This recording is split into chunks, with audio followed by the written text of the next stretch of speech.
y no podemos tampoco omitir lo que significaron las luchas feministas a nivel global, ¿no? Y uno de los puntos que uno retoma es justamente cuando uno de los textos clásicos del feminismo es el texto de Simone de Beauvoir, ¿no? Una pensadora filosófica francesa que escribió el famoso texto El segundo sexo, ¿sí? Y en ese texto ella dijo que una no nace mujer, sino que una llega a serlo.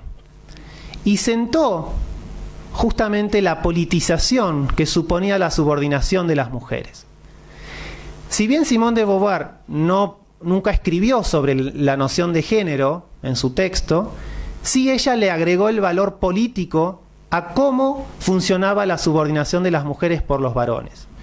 Y sostuvo que justamente no había un determinismo biológico, sino que el proceso de subordinación era un proceso meramente político o cultural.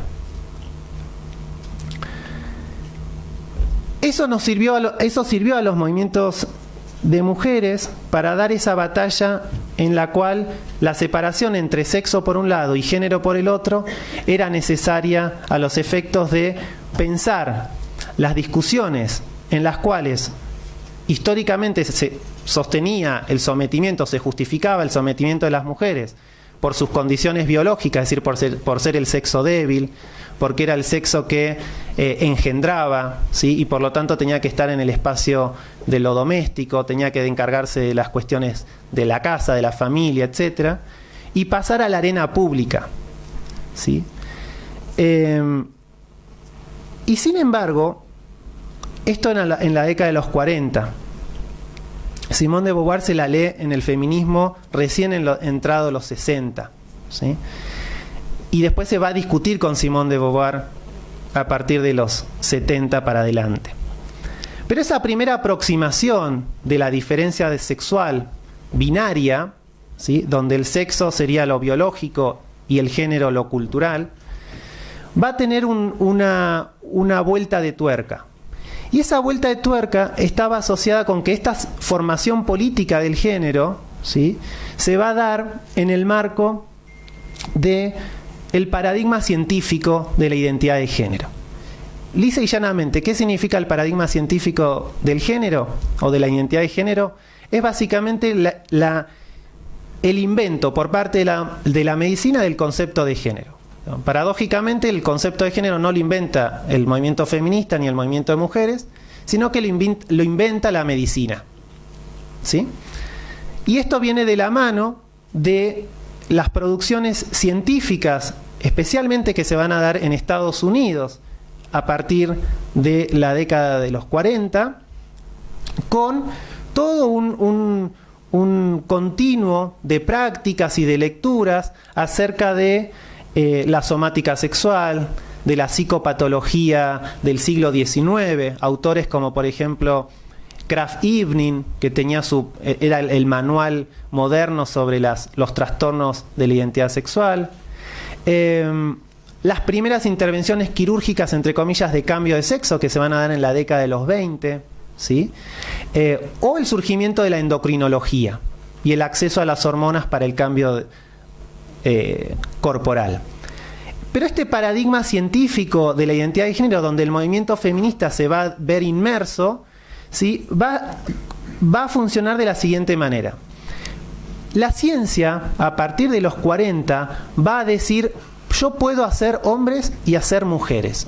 Es decir, puedo construir un cuerpo de varón o un cuerpo de mujer. ¿Y cómo construye un cuerpo de varón o un cuerpo de mujer? A partir de estas tecnologías de sexo, es decir, a partir de estas tecnologías que me va a brindar la ciencia médica, ¿sí? Las hormonas, las intervenciones quirúrgicas, el consumo las investigaciones en la endocrinología.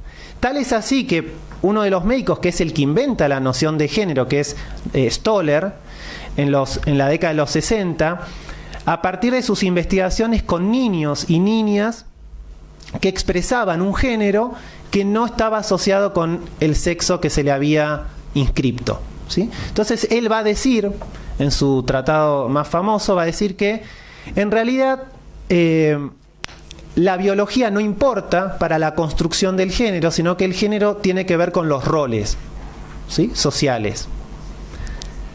Una década antes, en los 40, John Money, ¿sí?, que es un endocrinólogo, un psicoendocrinólogo, que trabaja también en temas de investigación de personas intersexuales, es decir, personas que nacen con una genitalidad o una constitución corporal diferente a la norma, ¿sí? No me quiero entrar en detalle en esto, pero que para la medicina clásica las personas o los cuerpos intersexuales son aquellos cuerpos, entre comillas, ambiguos, es decir, que no se pueden identificar como varones y mujeres.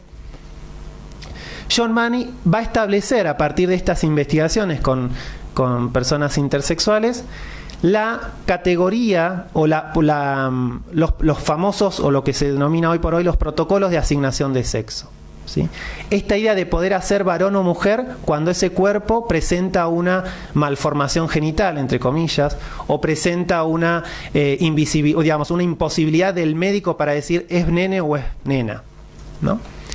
Este protocolo de Money, que se sigue aplicando hoy por hoy en los hospitales, de hecho, insisto, quienes tenemos el privilegio de encarnar el cuerpo normativo es porque entendemos que hemos pasado con éxito estos protocolos de asignación de sexo. ¿Y cómo funcionaba? Lisa y llanamente era: un cuerpo iba a ser clasificado como varón en tanto y en cuanto tuviera un pene, pero ese pene fuera de la medida normal. Un cuerpo iba a ser clasificado como mujer en tanto y en cuanto poseyera una vagina normal. Ahora, todos aquellos cuerpos que no estaban dentro de lo que se ha denominado la falometría, digamos, era intervenido quirúrgicamente, era modificado, ¿sí?, era normalizado.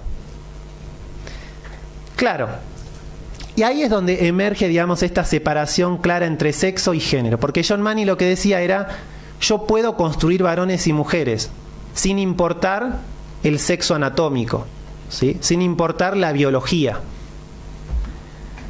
Pero lo que escondía ese discurso, que para el feminismo de aquel entonces, de los 70, fue una apuesta política, porque permitió justamente dar una discusión cultural a partir de la idea de género, pensando el género como construcción cultural y el sexo como biología o naturaleza, escondía algo que después va a ser criticado por los movimientos feministas antiesencialistas o despatologizadores, que es justamente esta idea de que lo que Money interpretaba era que aquellos cuerpos que no respondieran a esa norma pene-vagina, digamos, eran cuerpos enfermos, patológicos.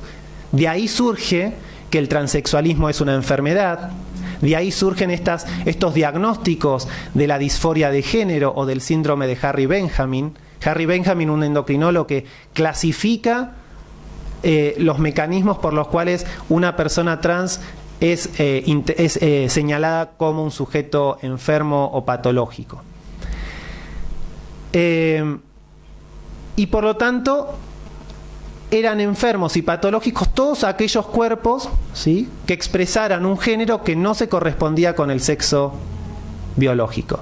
Porque el problema de esta separación binaria sexo-género era que el género tenía que estar en conexión o en coherencia con el sexo. Es decir, cuando Money dice yo puedo hacer varones y mujeres, claro, puede hacer varones y mujeres copiando al original. ¿Y quién es el original? El cuerpo biológicamente constituido. Es decir, yo puedo reconstruir una vagina quirúrgicamente, o puedo reconstruir un pene. Y esa reconstrucción es lo que va a darle inteligibilidad, identidad a ese cuerpo como género. Pero siempre que haya una coherencia con el sexo. Y eso es lo que se va a empezar a criticar a partir de los 80, 90.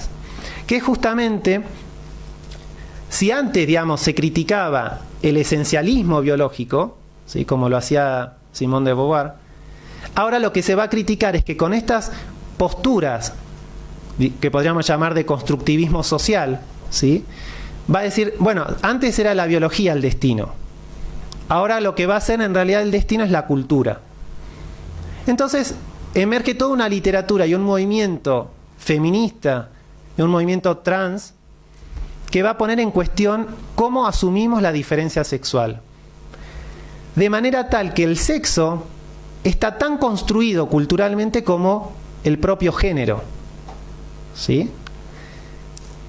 Y se va a empezar a plantear la idea de género como un patrón normativo, es decir, la idea de que género no es algo que tiene una sustancia en sí misma, sino que nosotros interpretamos el género cotidianamente a partir de lo que se espera de nosotros, ¿sí? Es decir, la idea de ser mujer o de ser varón va a estar en función de cómo nosotros expresemos ese género, con la vestimenta, con el modo de hablar. Y el sexo natural, entre comillas, va a funcionar ahí en realidad como un ideal regulatorio, algo que le va a dar, digamos, una legitimidad a esa idea de sexo, de género humano, digamos. Pero en realidad, digamos, la discusión que se va a dar a partir de los 90 es una discusión más que de diferencia sexo-género, es una discusión de naturaleza-cultura, ¿sí? Es decir, no es posible pensar un cuerpo sexuado antes de que entre en la cultura, porque ya está atravesado por un lenguaje, ¿sí? Toda esta suerte rápido repaso genealógico de la categoría de género es para un poco introducir, digamos, a esta ruptura que posibilita la ley de identidad de género. Entonces, en ese gráfico, en esa pirámide, ¿sí? Es una pirámide que corresponde a una activista trans norteamericana, donde ella intenta pensar políticamente, digamos, ¿para qué existe el género y por qué existe el género? Que el género está, sabemos todos que está, digamos, ¿sí? El género, como el poder, no es algo que se declara en abstracto, ¿sí? De hecho, preguntémonos si nuestro género condiciona el acceso a nuestro trabajo, si nuestro género condiciona el acceso a la salud, si el género que yo tengo es, digamos, tiene el mismo tratamiento que el género que tiene otra persona en un ámbito de equidad, por ejemplo, ¿sí? Y al mismo tiempo pensemos que una mirada restrictiva de género, ¿sí?, supone también una mirada restrictiva de la democracia. ¿Sí? Cuanto más sostengamos un valor esencialista del género, menos posibilidades democráticas de la diversidad van a existir y por lo tanto menos acceso a derechos. Entonces lo que hace Kate Bornstein es pensar la metáfora de la pirámide alimentaria, ¿sí? La pirámide alimentaria, ¿qué dice?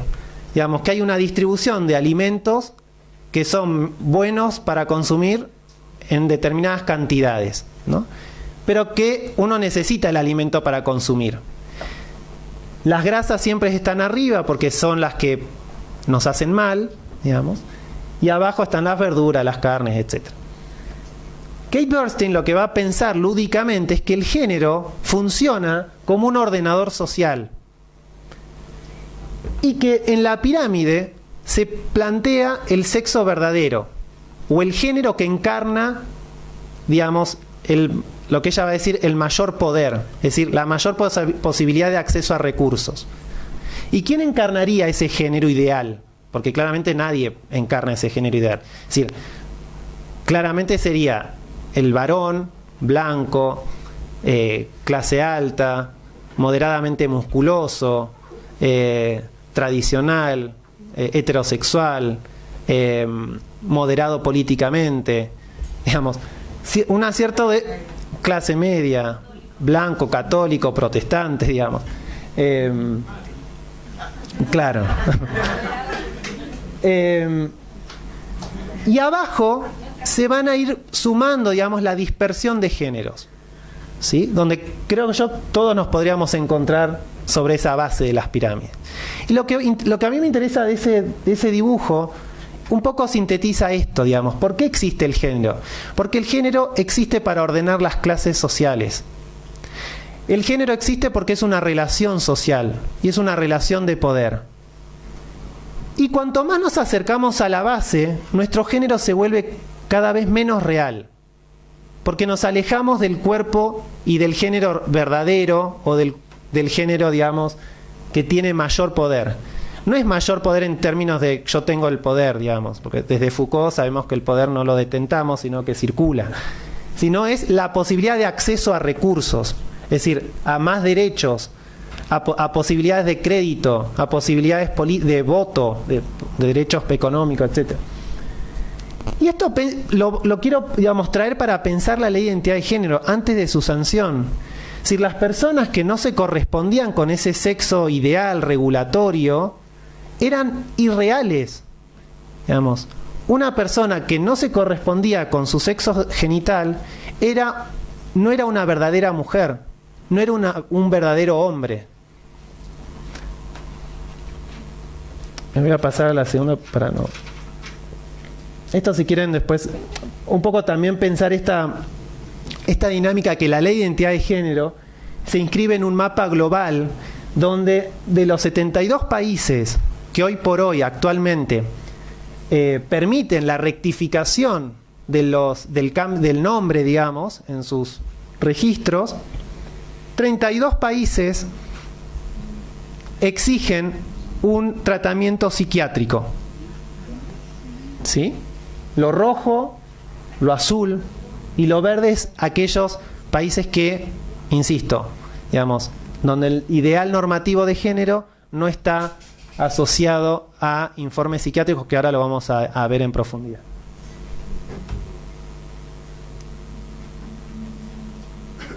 Y esto también lo traigo para pensar en el contexto global.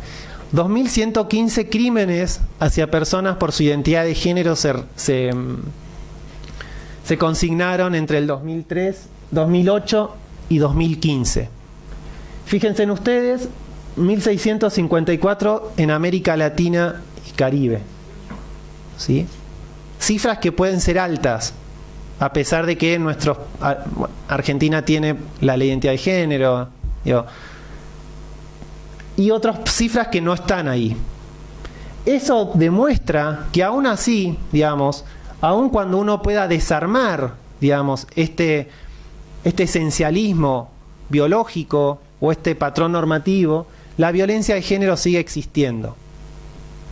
Y esas son solo las cifras que las organizaciones pudieron dar, porque claramente Argentina no cuenta con cifras, por ejemplo, ¿no?, estadísticas sobre asesinatos hacia personas por su identidad de género. Pero esto, si quieren, después lo podemos profundizar. Entonces, entrando, digamos, a cómo se va gestando la ley de identidad de género, ¿no? O sea, partiendo, digamos, de esta perspectiva histórica, de este posicionamiento crítico respecto de... Perdón, se cayó la... De este posicionamiento crítico respecto del ideal regulatorio del género, el derecho a la identidad de género como categoría jurídica en nuestro país es reciente. Bueno,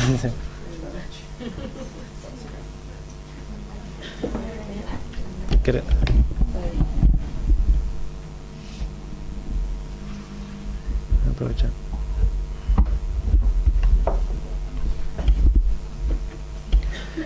Es una categoría que es reciente y que se fue construyendo a partir del ensamble de diferentes actores políticos, donde el Poder Judicial estuvo involucrado, donde estuvo involucrado claramente el activismo travesti trans, las alianzas gays lésbicas, y uno podría decir, y esto es en el marco, digamos, de mi tesis, digamos, con lo cual esto lo pueden tomar como pinza, digamos, es mi opinión, digamos, personal, pero uno podría pensar en tres regímenes, ¿sí?, que a nivel mundial, digamos,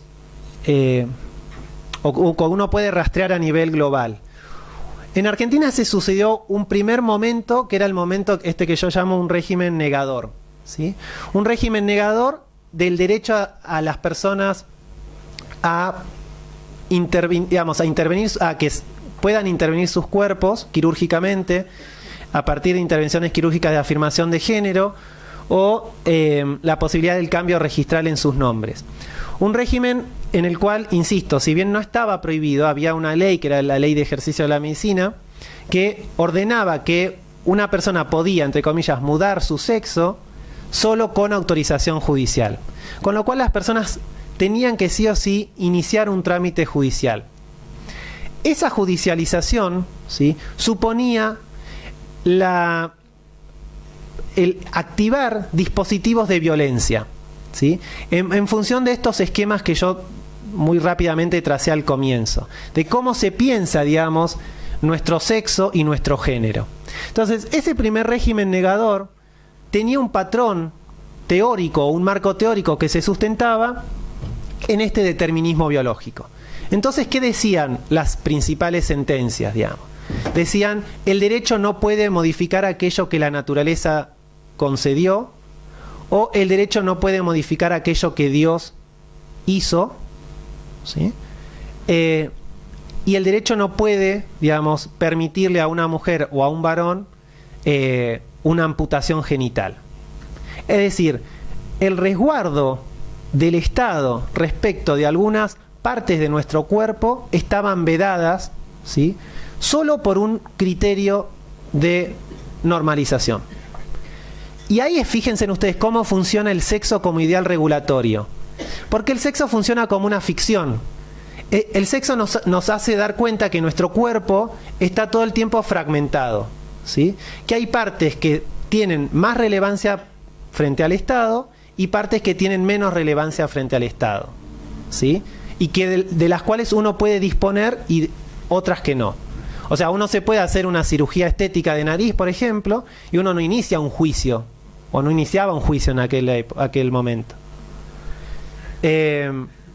O una mujer quería agrandarse sus pechos y no tenía que ir a un juez y pedírselo, salvo que su obra social no le quisiera, o prepaga no le quisiera cubrir la operación. Pero en principio no. Ahora, una persona que quería y precisaba por ejemplo, una intervención de afirmación de género, justamente para afirmar su género femenino o masculino, varones trans o mujeres trans, necesitaba sí o sí iniciar un juicio, con todo lo que eso implica: pagar a un estudio jurídico, tener los recursos para ir a una organización LGBT, ¿sí? Y con el desgaste que eso significa, digamos, juicios que han durado 10 años en Argentina. 10 años. Pero en ese primer régimen negador, a mí lo que me interesa es ver el modelo sobre el cual se legitimaba esa exclusión. Y era un modelo claramente de determinismo biológico, ¿sí? Y ahí puse, ¿no?, el derecho como legitimador de la naturaleza. Entonces, la naturaleza, otra vez, esa idea de naturaleza-cultura, se sostenía sobre este criterio de que habían cuerpos que, bueno, naciste trans, entre comillas, tenés que jorobarte. Es tu responsabilidad, porque vos elegiste eso. Yo, Poder Judicial, no puedo hacer nada. Dios te hizo así y vos estás contraviniendo la naturaleza. Entonces tenés que asumir la responsabilidad de esa contravención. Y es algo que todo el tiempo los movimientos de diversidad sexual nos enfrentamos respecto a la justicia. La primera explicación que el Poder Judicial hace respecto de las prácticas discriminatorias en materia de diversidad sexual, orientación sexual, identidad de género, desde una clave claramente conservadora, es hablar de la naturaleza, ¿sí? Es decir, aquella víctima de una discriminación tiene que normalizarse, ¿sí?, o, digamos, directamente, no seguir con ese reclamo. ¿Por qué? Porque hay un marco de lo natural que no puede ser disponible. Y eso es lo que ocurría en ese primer régimen negador. Digamos, y esto se da a partir de los años, en Argentina se da en 1989, digamos, a partir de ahí. Y de luego hay un subrégimen, o yo llamo un subrégimen dentro de ese régimen negador, que es el régimen rehabilitador o de autorizaciones, donde el Poder Judicial de a poco empieza a permitir autorizaciones de cambio, entre comillas, de sexo, ¿sí?, y las va a empezar a permitir desde una perspectiva patologizadora, ¿sí? Ya no va a prohibirlas, le va a decir a la persona: yo te permito que vos puedas cambiar tu DNI, ¿sí? Siempre y cuando te operes primero. Otra vez, mantener el sistema binario sexo-género en coherencia, ¿no? El marco de derechos eran los derechos personalísimos. Esta idea de pensar que esto tenía que ver con un derecho individual de la persona, ¿sí? Que esto hacía a la persona el cambio de nombre, que en principio era indisponible, pero como tenía que ver con la identidad, entonces vamos a permitirle a la persona ese cambio de nombre, pero siempre y cuando responda al paradigma patologizador. ¿Sí? Que ahora después lo voy a plantear un poco. Y ahí se funcionaba, insisto, el paradigma científico de esta identidad nuclear, es decir, un paradigma donde, como funcionaba esta idea de poder hacer mujer y varón, ¿sí? Uno podía hacer mujeres y varones en tanto y en cuanto respete el sexo normal. Entonces, una persona que solo quería rectificar su DNI no podía hacerlo, tenía que operarse primero. Y obviamente no todas las personas se quieren operar para encarnar su identidad, digamos, ¿no? Y finalmente, la ley de identidad de género, y eso fue nuestra batalla cultural, y por eso una real gesta, digamos, fue trabajar desde un modelo de derechos humanos. Y otra vez, ¿qué es lo que había que poner en discusión o tensar? Las violaciones a los derechos humanos de las personas travestis trans, ¿sí? Como grupo socialmente o históricamente lesionado en estos derechos, y de todas aquellas personas que no podían afirmar su género en libertad, digamos. Ese marco de reconocimiento de derechos humanos, y la ley de identidad de género fue incluso mucho más que lo que hasta ese entonces, digamos, en el sistema internacional de los derechos humanos se pensaba en estas cuestiones de orientación sexual e identidad de género. De hecho, Argentina hoy por hoy está conceptualizada como el país que tiene la mejor práctica en derechos humanos, no solamente por la ley de identidad de género, por el matrimonio igualitario, ¿sí? Por la ley de fertilización asistida, por la primera ley de cupo laboral hacia personas travesti y trans, que es única, creo yo, en el mundo. ¿Qué significa ese marco de reconocimiento de derechos? Sostener la autonomía decisional, ¿sí? Es decir, que la persona pueda elegir, digamos, cómo encarnar su género. Y dos cuestiones que son centrales, la despatologización y la despsiquiatrización. Es decir, esto que John Money había establecido como protocolos de asignación de sexo, no seguir sosteniendo el patrón de la enfermedad o del transexualismo genuino, o del transexualismo o de la disforia de género, ¿sí? El reconocimiento de la identidad de género afirmada como un derecho humano y sostener el valor crítico de la diferencia, ¿sí? Y esto es algo muy puntual que el colectivo trans, y yo me acuerdo de las tardes de hablar con Loana, esta idea de sostener el valor de la diferencia de ser travesti como categoría política, aun cuando la ley registral no reconozca, digamos, la identidad travesti transexual, ¿no? Pero eso sería, digamos, en forma global, un pantallazo de cómo fue cambiando, digamos, o modificándose la identidad de género como derecho. Como decía antes, el proceso de activismo político supuso, digamos, tres actores fundamentales. Estas eran cartelerías que nosotros hacíamos para mantener la campaña durante todo el 2012. Y de acá yo sí me quiero detener con la cuestión del movimiento transfeminista. El movimiento transfeminista a mí me parece que es una perspectiva que tenemos que empezar a aplicar quienes nos dedicamos al activismo de la antiviolencia y de la no discriminación. Una perspectiva transfeminista supone conectar dos agendas, las agendas de los movimientos feministas y las agendas de los movimientos de personas, los movimientos trans travestis. Y si ustedes piensan, digamos, hay una conexión muy fuerte, una que es la cuestión de la autonomía corporal. Una de las agendas fundamentales de los movimientos de mujeres es el derecho a la autonomía del cuerpo. Pensemos en el aborto. esa autonomía corporal es lo que sostuvo el movimiento travesti trans en Argentina para fortalecer y legitimar su reclamo. No queríamos, digamos, oficinas de género que